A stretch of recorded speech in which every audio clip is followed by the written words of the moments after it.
নেত্রকোনা সদরের বড়ুয়ারি গ্রামের এক কৃষকের বাড়িতে নলকূপ বসাতে গিয়ে প্রাকৃতিক গ্যাসের সন্ধান মিলেছে।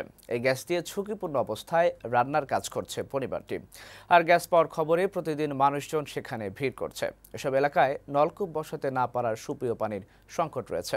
আর গ্যাসের কারণে দুর্ঘটনার আশঙ্কাও করছেন স্থানীয়রা। নেত্রকোনা থেকে মনিরুজ্জামানের তথ্যচিত্রে ডেস্ক রিপোর্ট। নেত্রকোনা সদর উপজেলার মেদনী ইউনিয়নের বড়োয়ারি গ্রামের কৃষক আয়ুব আলীর বাড়িতে কিছুদিন আগে নলকূপ বসাতে গিয়ে প্রাকৃতিক গ্যাসের সন্ধান মিলেছে। নলকূপের পাইপ দিয়ে পানির বদলে গ্যাস বেরিয়ে আসায় সেখানে আর নলকূপ বসানো হয়নি। তবে সেই পাইপের সাথে চুলা লাগিয়ে চলছে আয়ুব আলীর পরিবারের রান্নাবান্নার কাজ।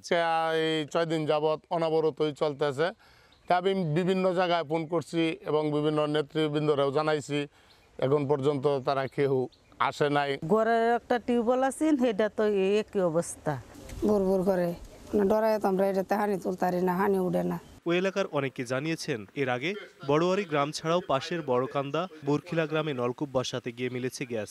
এই গ্যাস পাবার খবরে কৃষক আয়ুব আলীর বাড়িতে ভিড় বেড়েছে মানুষজনের। বারাটা, মদন, তারপরে যে মোহনগঞ্জ, এগুলোতে এই গভীর নলকূপ খনন করলেই গ্যাস পাওয়া যায়। আমরা যে টিউবওয়েল করতে পারি না, পানির খুব সমস্যা।